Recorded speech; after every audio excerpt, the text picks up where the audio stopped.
পৃথিবীতে যত বড় বড় দুর্ঘটনা এগুলো কিন্তু রাগ থেকেই শুরু হয়, সেটা রাষ্ট্রীয় বলেন, সামাজিক বলেন, পারিবারিক জীবন বলেন। এই যে ডিভোর্স আমাদের কাছে যত মাসালা আসে, যদিও এগুলো মৌখিকভাবে আমরা জবাব দিই না, লিখিতভাবে ফতোয়া যেখানে দেওয়া হয় সেখানে আমরা যেতে বলি। যত ডিভোর্স হয় এই ডিভোর্সের পেছনে কারণ হচ্ছে রাগ, যত হত্যাকাণ্ড এটার পেছনে কারণ হচ্ছে রাগ। সুতরাং রাগ যদি উঠে যায়, দাঁড়ানো থাকলে বসে যান, ওজুহীন থাকলে ওজু করেন। রাগ যদি উঠে যায়, যদি বসা থাকেন তাহলে শুয়ে যান। খবরদার রাগ করেন না। রাগ এটা আল্লাহ পছন্দ করেন না। রাগ এটা শয়তানের পক্ষ থেকে আসে। আল্লাহ আমাদেরকে বুঝদান করুক।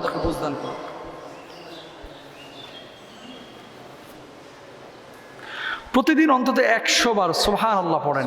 একবার সুবহানাল্লাহ আপনি যদি পড়েন, আল্লাহ তাআলা জান্নাতে সওয়াবের এমন একটা গাছ আপনার জন্য রোপণ করে দেন, যেই গাছ একটা তেজি ঘোড়া 500 বছর একেবারে দ্রুত বেগে দৌড়ে গেলেও তার আয়তন বা গাছের ছায়া শেষ করতে পারে না।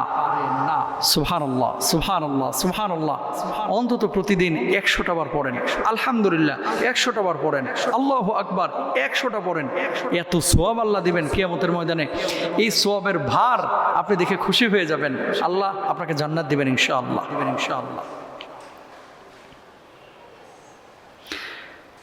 হালাল উপার্জন এটা যদিও কম হয়, এটার মধ্যে সন্তুষ্ট থাকেন। অনেক মানুষ হারাম খায়, দেখবেন পারিবারিক জীবনে সুখী না। অনেক মানুষ হারাম খায়, দেখবেন পারিবারিক জীবনে সুখী না। ছেলেরা মানুষ হচ্ছে না, বউ কথা শুনছে না, পারিবারিক ডিপ্রেশন, হতাশা, বিষণ্ণতা, অসুস্থতা একেবারে জেগে বসেছে। তাহলে ওই হারাম দিয়ে লাভ কি?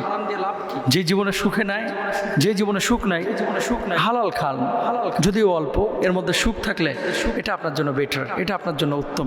কিন্তু আমরা বুঝি না, আমরা মনে করি বেশিতেই সুখ। না, সুখ অল্পতে, সুখ হালালে। আল্লাহ বুঝদান করুক।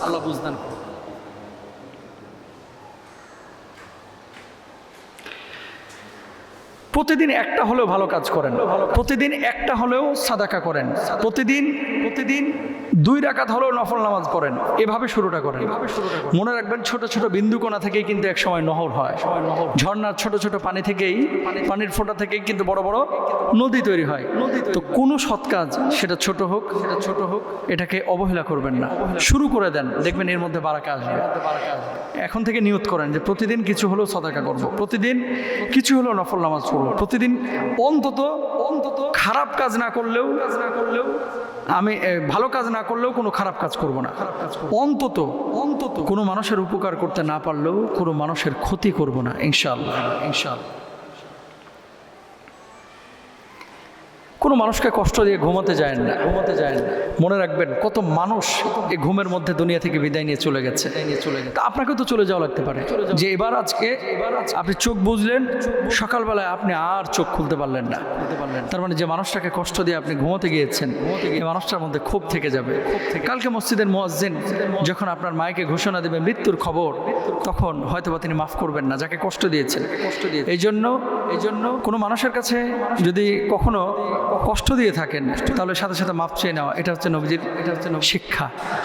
আল্লাহ তাআলা আমাদেরকে মাফ চেয়ে দুনিয়ায় দিনাতিপাত করার তৌফিক দান করুন। কখনো অহংকার করেন না, বিনয়ী হন। যে যত বিনয়ী আল্লাহর কাছে সে তত বেশি সম্মানিত, এবং দুনিয়াতেও বিনয়ী মানুষকে মানুষ পছন্দ করে। তাকাব্বরি, অহংকার, দেমাগ এগুলোকে মানুষ পছন্দ করে না। আর অহংকার কেন করেন? আপনার শরীরে, আপনার চামড়ার নিচে যে গোশত, রক্ত, ঠিক আমার শরীরেও তো একই, তাই না? সুতরাং বিনয় এটা হচ্ছে মুমিনের অলংকার, আর অহংকার, তাকাব্বরি এটা মুনাফিক বেঈমানের অলংকার। আল্লাহ আমাদেরকে বিনয়ী হওয়ার তৌফিক দান করুন।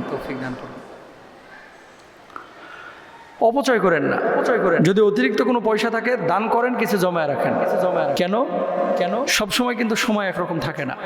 কিছু সময় এমন সংকটে পড়ে যাবেন, যে সংকটের সময় আপনার পাশের মানুষগুলো আপনার পাশে দাঁড়াবে না। এই জন্য যা আসছে একেবারে র্যাম খাইয়া দাইয়া একেবারে শেষ করে ফেলাচ্ছেন। এটা একটা ভুল পদ্ধতি।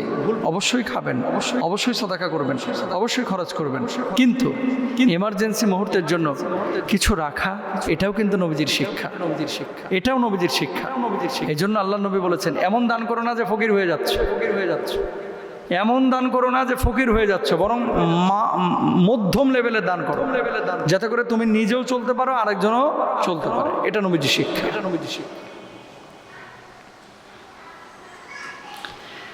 অনেকে বলে যে মোহতারাম টাকা নাই, পয়সা নাই, সাদাকা করব কিভাবে?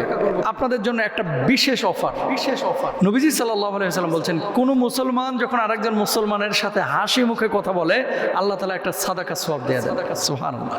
মানে আপনি একজন ভাইয়ের সাথে হাসি মুখে কথা বলছেন, এটাও সাদাকা। আপনি আপনার স্ত্রীর দিকে তাকিয়ে হাসি মুখে কথা বলছেন, এটাও সাদাকা। একটু হাসি মুখে কথা বলেন।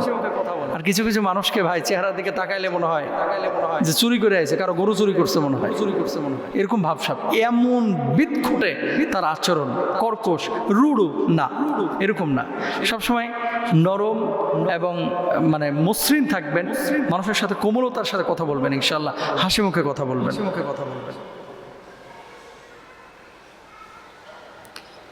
দুইটা জিনিসের হেফাজত করেন, জান্নাত আপনার জন্য গ্যারান্টি, এবং নবীজি নিজে জিম্মাদার হয়েছে।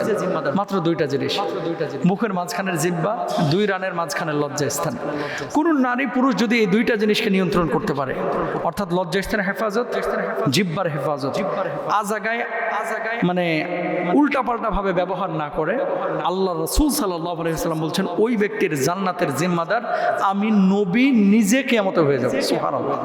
সুতরাং এই দুইটা জায়গা আপনার একটু খেয়াল রাখবেন ইনশাআল্লাহ।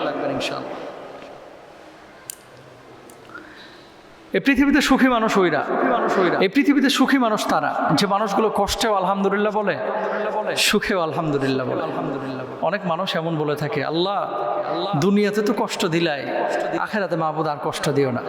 আপনার বলা লাগবে না, এটা আল্লাহ নিজেই বান্দাদেরকে বেশি কষ্ট দেন কেন? যাতে করে আখিরাতের জিন্দেগিতে আল্লাহ সুবহানাহু ওয়া তাআলা তাদেরকে সুখ দিতে পারেন। মনে রাখবেন, ইন্নামা আল উসরি ইসরা, ইন্নামা আল উসরি ইউসরা। সুখের সাথে দুঃখ যেমন আছে, দুঃখের সাথে কি আছে? কষ্ট আছে। প্রত্যেকটা কষ্টের পরে কিন্তু কি আছে? একটা সুখের মুহূর্ত আছে। আল্লাহ আমাদেরকে বুঝদান করুক। আমিন।